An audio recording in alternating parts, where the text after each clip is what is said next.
is a good man, Savannah. A good man. He's just in a bad situation right now, and he's trying to get out of it. Girl, can we gossip? Ooh, can we gossip? Girl, can we gossip? I have tea, can we gossip? You know, she mentioned to me yesterday that she lost her insurance license. Yeah. What? Yeah. Based on Really? what? Right. What do you On mean what based grounds? off of what? Are you confused? What's been going on? They said she could Oh, fit wait a minute. Wait a minute. What do you mean based off of what? Where's that energy coming from with me? Oh, petty bunch, petty bunch, petty bunch. It's time to talk. I hope you guys have poured yourself a drink and are comfortable, because we are about to get into some more Brit beauty bullshit. This woman, like I done already shared my thoughts on how I feel about her. Brit is a thirst bucket looking for a come up, and Bravo did not do their due diligence in vetting this pressed and obsessed woman. She is unhinged, she is uncensored, and instead of her being on Real Housewives of Atlanta, she needs to be on Love and Hip Hop something. Mona Scott Young should be in her DMs right now trying to figure out how she can get her on her show, because Brit has a video vixen background. She let us know that when she was young, her mama gave her the green light to go ahead and pussy pop and be in all these videos as a young girl, which I whole ass have a problem with. Like, Brit really was excited talking about her claim to fame and how she was a video vixen. That, in my opinion, that ain't nothing to be proud of. Your claim to fame is you out here being, as a young girl, being placed in compromising positions.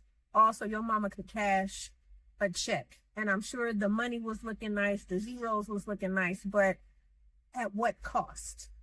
At what cost were you being put in compromising situations with old ass men, and you were a minor at the time? You was doing something strange for a little piece of change, and at the time it was probably, the money was probably looking real nice, and you and your mama was probably laughing y'all asses all the way to the bank. But for this shit to catch up with you now at this big grown dumbass age, and now you're sitting up here trying to play victim and trying to blame Kenya Moore for putting your shit on blast, when this is part of your past, Miss Mamas. Poo poo. This is who you are. So it's kind of like, had you not been placed in compromising situations, no photos would have ever been taken of you doing grown-up things with grown-ass men, and you being a child. That's just gross, but that's neither here nor there. So let's get into this. Brit and the pressure she has with Jennifer Williams. Now, Jennifer Williams, of all people, y'all know Jen, who attracts all kinds of scammers. Poor Jen want a man so bad that she has married a scammer who has taken hundreds of thousands of dollars from clientele, saying that he was going to get their money up, and he did not do that. He frauded all of these people out of their money, and he is facing lawsuits, being sued for scamming. So Jen, I don't even, and Jen is so gorgeous too, and so deserving of a good man. But hey, if she like it, then we love it and have to respect it, because again, it ain't my marriage, so whatever. So Brit Eady has the unmitigated gall to come for Jen Williams. Now, like I said, Brit Eady should be on Love and Hip Hop because she has that background. Brit Eady was out here dating Ricky Rose. Word is they stopped dating in 2020. That's when she met her emotional support spouse, and she married him in 2020. Now, according to the good people at the Jasmine brand, because we love to cite our sources over here, okay? That's one thing that's one thing the petty one is going to do. I am going to cite my sources. So, according to the Jasmine brand, Brit Edie low-key has pressure with Jen Williams over some Rick Ross shit. Now, mind you, Brit, you are good and goddamn married. Why would you care about Jen Williams shouting out Rick Ross on social media? Now, mind you, Ricky Rose has Rose out. He sent Jen Williams some bottles. Jen posted about it on her Instagram. I mean, giving credit to where credit is due. I mean, hey, anytime someone has a business and you're patronizing that business, or if they're sending you bottles to support, why would you not want someone with some sort of social media clout to put you on and put you out there? So that means, hey, Jen's followers will look into the rose and they will become followers of Ricky Rose and purchase his rose. They'll become customers because, hey, if Jen is drinking it and I'm a fan of Jen's, I want to be like Jen. I want to drink like Jen. So I'm going to go out and support who Jen is supporting. So Jen posts on Instagram thanking Ricky Rose for the rose, for keeping her stocked up with bottles on bottles. Brit Edie has a whole ass crash out fit where she goes off on Jen Williams. I'm going to post all of the bullshit that she was posting in her stories. Had a whole full ass meltdown over her ex. Ma'am, you're married. You haven't been with Ricky Rose since 2020. And it's 2025. You are a whole ass wife. And yet you coming for this woman talking about she's breaking girl code, she's flirting and all stuff like that. Now, mind you, the people already saying on the streets that you don't even know Jen. So how is Jen breaking girl code? Y'all have a mutual friend in common. Y'all have never shared any type of space, any type of conversations. That's weird. You're obsessed. Like I said, Brit Edie, y'all. Brit is pressed and obsessed. And again, get her off of Snatch That Peach and put her on Love and Hip Hop with Mama D, Scrappy, Bambi, Rashida, Kirk, all of them over there. That is her demographic. Brit Edie, to me, has declassed the show. Now, mind you, we already know the shit that has happened with our faves over on Real Housewives of Atlanta, but Brit Edie and the energy that she's bringing over to this show it's not good energy. It's not. And the fact that you have Andy Cohen going to bat for her. So Brit was on Watch What Happens Live. I want to get into that now. Brit was on Watch What Happens Live. And if you watch it, I'm looking through my notes. Give me a second. I found them. So Brit went on Watch What Happens Live. And if you had an opportunity to watch the interview, when I tell you Andy Cohen has his faves, okay? And when I say he has his faves, that means when he brings them into the clubhouse, I feel like he gives them these soft ball pitch interview type questions. And in this case, he did the same thing with Brit. You guys remember when they were at the Bank Vault restaurant in Bankhead. I remember I got it confused. I called it Buckhead, but no, in Bankhead. Andy asked her, why did you come after Kenya so hard at the bank dinner? And that, to me, that was a good ass question to ask.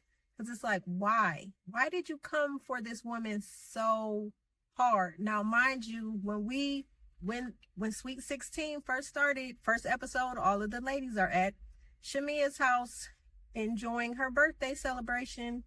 And all the ladies, again, are are in each other's spaces and faces trying to find some type of common ground, especially the newbies trying to infiltrate this friend group. Kenya arrives, says hello to everyone. Hello, she says hi.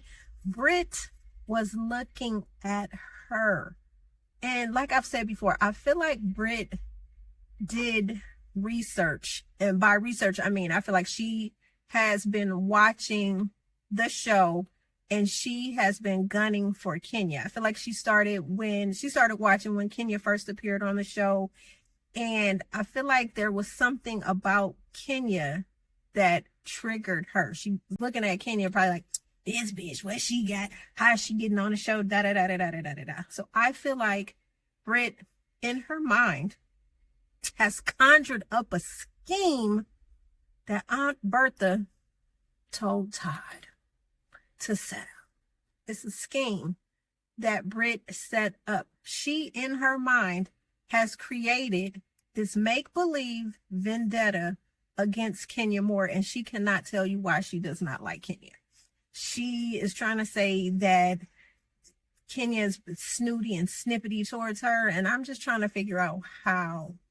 And how was Kenya snooty and snippety with you when she asked you about your ring? She asked if it was an engagement ring. You had on a ring with no band. And the fact that the women were talking about divorces that you brought up the situation. Oh, you're divorced, when all the women were trying to figure out what they had in common. You brought up the fact that everybody was divorced.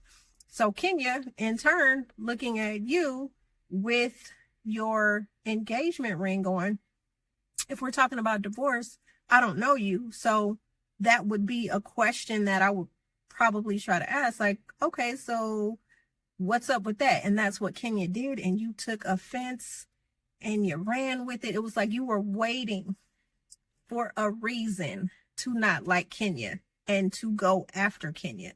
And since this first episode, you have had a hard on for Kenya. You have been, it's like you put that target on her back, and it's like you have not stopped. You started a charge, leading the charge, talking to your family about it, talking to your husband about it, taking walks with Angela about it. It's giving single Black female. Like I said, you looking real just thirsty. You have been thirsty for Kenya's attention. You have been lightly tapping on her shoulder.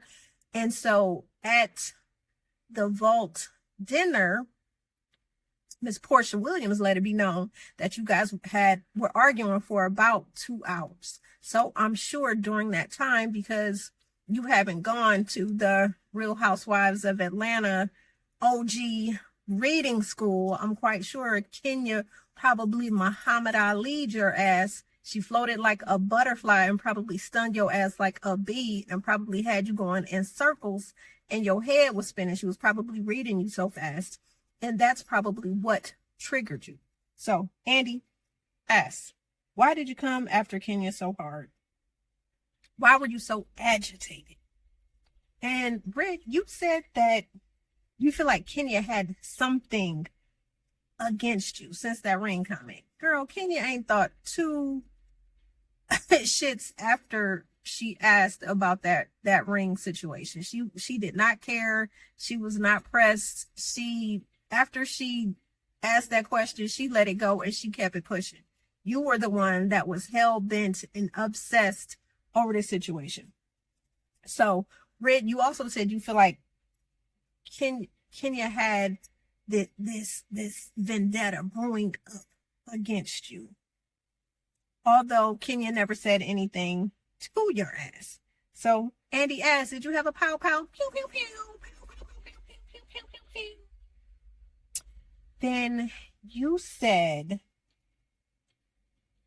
no, I never had a gun on me. Absolutely not. And did you guys see how demure that Brit was dressed? Now, we've seen Brit on Real Housewives of Atlanta. Every time we see her during her confessional, she's always greased up and the titties are pressed together. They popping out. They're getting ready to spill out of her clothing.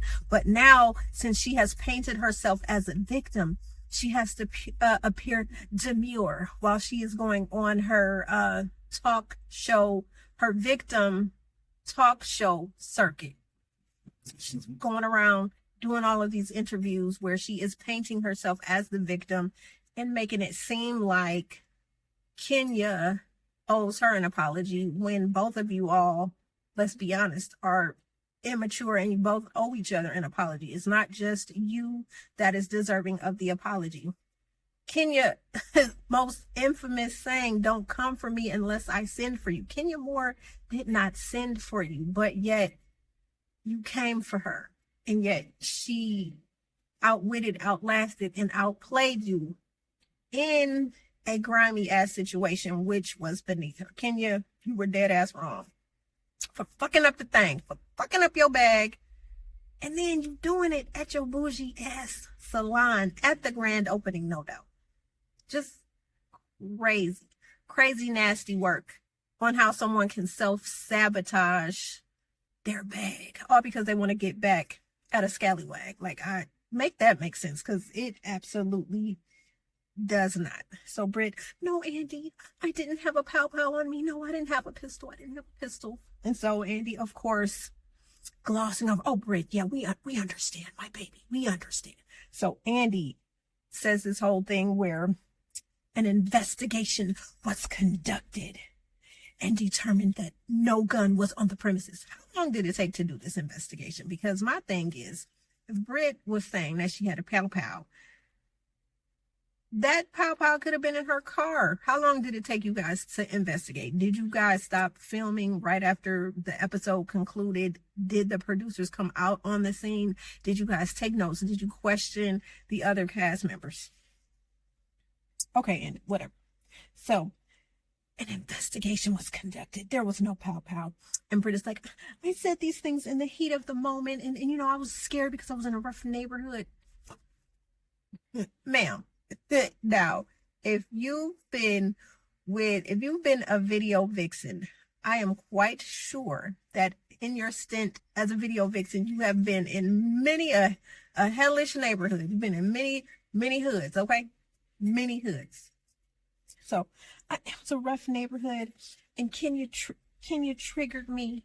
Now, Portia went live on her YouTube channel. Now, mind you, Portia can go live about everybody else's shit, but Portia can't sit and tell us why she took that lady husband, why she felt it was okay, why she felt that the Lord Jesus Christ told her that her then cast member's husband was the man that God sent her to marry. I'm just saying. Portia can't tell us about that, but she could sure tell us about the situation and about how she's tried to smooth things over with Kenya and Brit, and they both deserve to be on the show. It sounds like Andy and them and the executives then told you to reactivate your YouTube and to start caping and capping and to start fin straddling and making it seem like you're friends to both of these women when you're in fact a friend to Portia. That's pretty much it. You want to stay on Brit's good side because you're going to need somebody to film with, because you and Shamia are at odds, especially right now. So you're going to need someone to be an ally. So I feel like Brit would be that person for you to be an ally. Okay. So Brit, you also said that Kelly hyped you up. So why would you try to throw your good girlfriend who was trying to be on your side? Why would you throw her into the mix? Well, Kelly hyped me up. So Kelly hyped you up for you to be like, "I got me a pow-pow and I got me a whip." That sounds stupid as hell. Okay. So Brit says that, she felt attacked. So Andy then asked her, what would have happened if you had stayed, at Kenya's events? And she was just saying how that Kenya wanted her to be there so she could embarrass her And she was joking like, yeah, Kenya actually went to Kinko's to blow up my sloppy toppy pictures. And then Andy asked, well, what was in the card? And so Brit is saying, Brit, you said that you wrote an apology and that, you're telling her, Kenya, I made a mistake. I'm not a violent person. Yeah, okay. Not a violent person. Then Brit and her victim, I Am the Victim tour, went on to another Bravo podcast where she was being interviewed. And this chick had the unmitigated gall to say Kenya is not a victim, that Kenya owes her an apology. Kenya needs to humble herself, and that she's had to deal with the fallout from these pictures, and she's had to face her husband, and she's had to face her clients, and she's in the hot seat with all of these people, and that her reputation is a little tainted now. And, ma'am, we Miss Mamas, we can't put this off on Kenya.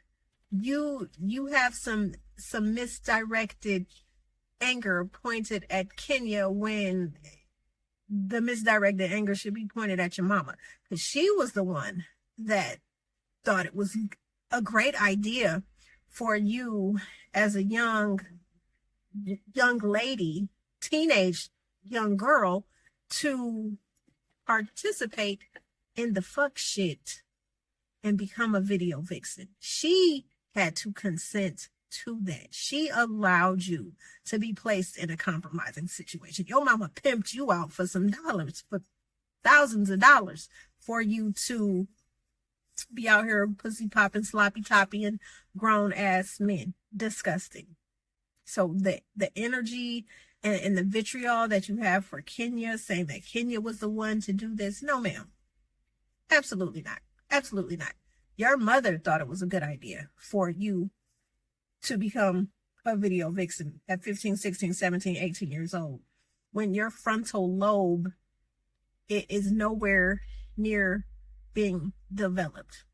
How dare you be placed? I'm almost feeling sorry for you, because how dare you, as a young girl, be put in a compromising situation with good grown ass men, and them thinking it's okay to you were overly sexualized. Like, how is that okay? Grown ass man putting a teenage girl out on display. Mamas out here like, I don't get it. Y'all mamas, it's the same thing with the young girls, with the R. Kelly mamas, with the mamas that thought it was okay, with Azriel's mama and Joycelyn's mama, who thought it was okay because R. Kelly was gonna make him a star. And that's what they was looking at, the money. But you would pimp your child out for some money, not understanding that the long-term ramifications of their actions could affect them immensely. Like that. That's wow. That's disgusting. That's disgraceful. That's trifling. Now, as we're moving on with Brit, I'm going to break down this scene with Angela and Brit getting into it. Now, mind you, after the whole sloppy toppy debacle at Kenya's grand opening, of course, the ladies went, why wouldn't they go to Kenya and ask her how she was doing, how she was feeling after the situation? Kenya has been on this show for a very long time. Brit, you are new to this. You ain't true to this. So it's understandable that the ladies would go to see about their friend Kenya. So Kelly, she throws Brit this party, and I'm going to call it a pity party, because Brit, just feels so bad. And oh my God, Kenya did all this stuff to Brit, and she's just beside herself. She doesn't know what to do. Like, oh my God, I got to throw her this party so we could rally around her and make her feel better. Not upholding her, in her wrongdoing, Kelly. You were upholding her in her wrongdoing, not saying, now friend. That whole pistol popping situation, for every action, there is a reaction. When you put somebody in a space where they feel like they have been wronged, or they feel like they have been compromised and they have been threatened, you can't tell people how to react. You cannot tell them how to react and how to respond. Sometimes somebody might grant you the grace and just might ignore your ass, or sometimes they might take your ass and drag you to hell. And that's exactly what Kenya did. Kenya drug you to hell. And in a sense, she drug herself right along with you in the flaming pits, the dumpster fire. This whole situation is a dumpster fire. So anyway, the ladies get together for this nice little brunch that Kelly's throwing in Brit's honor to make her feel better. Not thinking, like, I get it. You want to be friends to a fault to somebody, but where my good girlfriends at? That's going to be like, friend, now look, I'm going to throw you this party, but damn, you was wrong. You was wrong. You got to own your part in this, friend. Now we going to knock back some drinks, but you got to understand where you was wrong and where you need to take accountability for your part in this shitty situation. So anyway, Brit is salty at the ladies for them being in touch and caring about Kenya's feelings in all of this. It's like, oh, how dare you?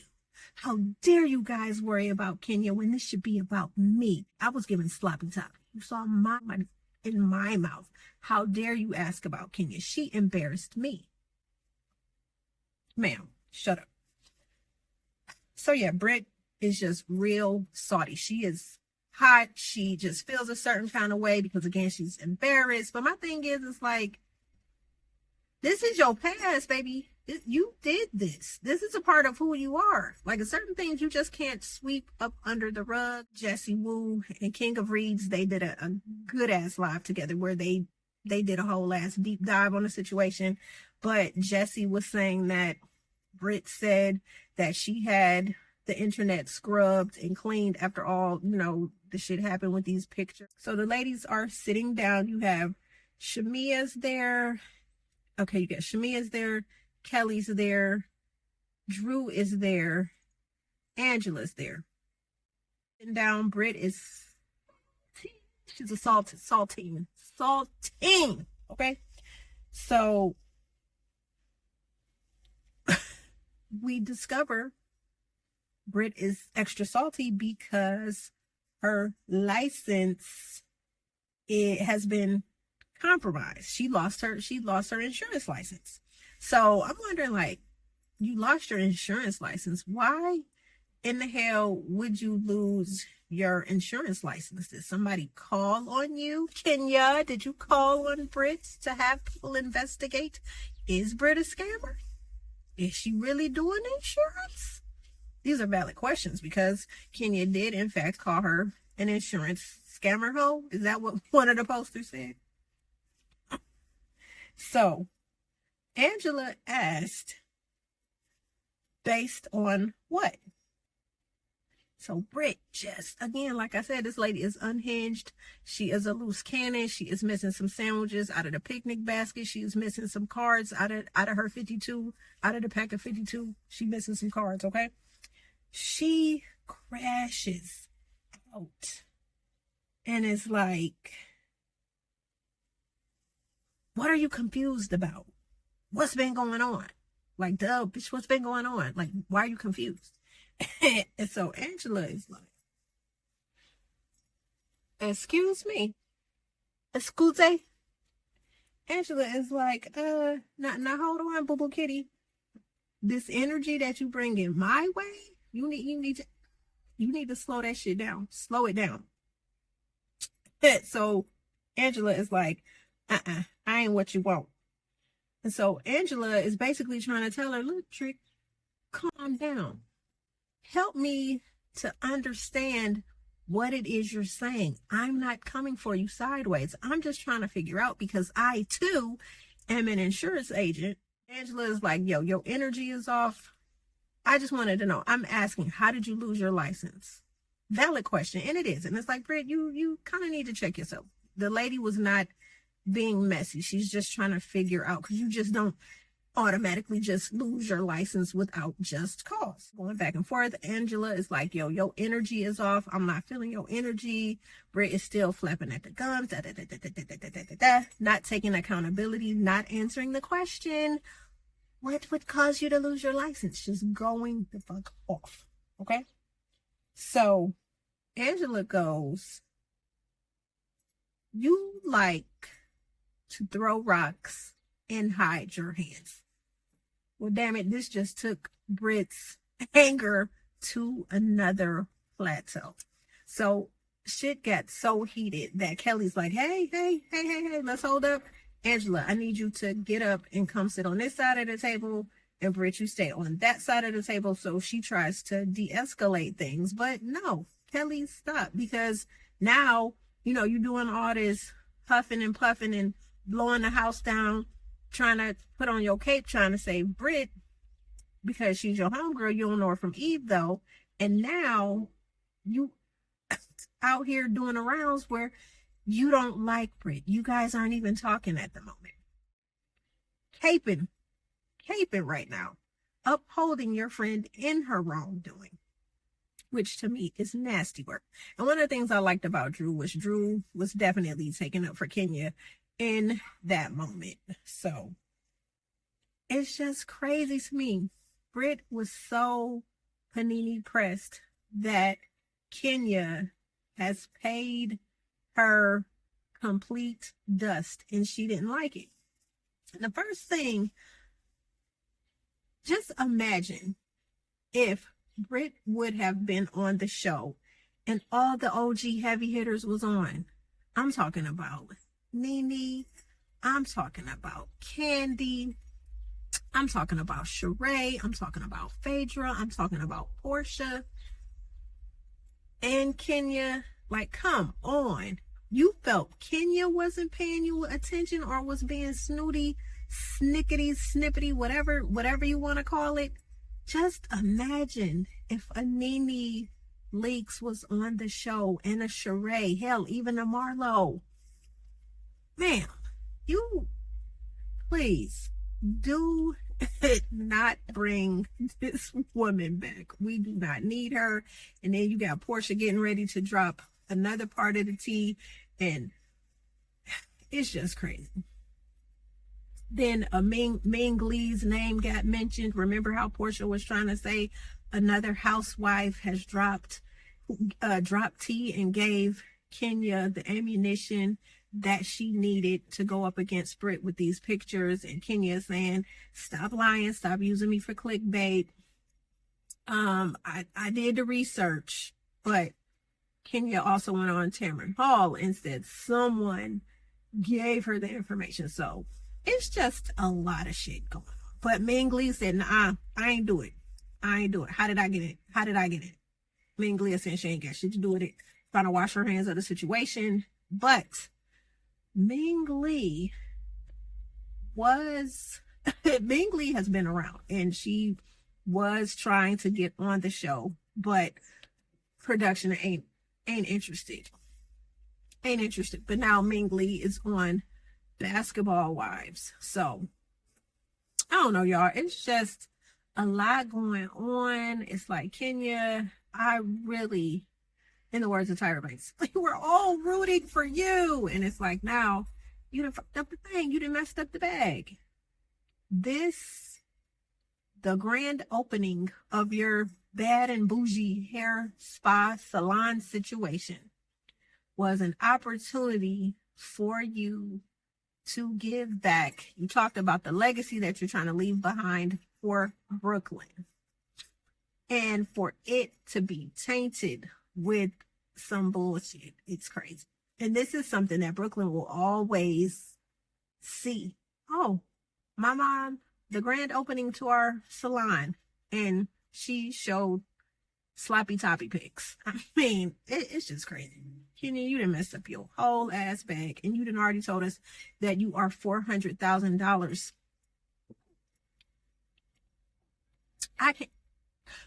That just made me violently ill.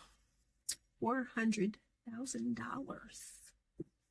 in the hole, and that you use Brooklyn college money. God, Kenya, what were you thinking? You should have no. Lord have mercy. Petty Bunch, listen, y'all. Comment below how y'all feel about this situation. Child, y'all get with me in the comments, and I'm sure enough gonna get with y'all in the next video. He's a good man, Savannah. A good man. He's just in a bad situation right now, and he's trying to get out of it. Girl, can we gossip? Ooh, can we gossip? Girl, can we gossip? I have tea, can we gossip?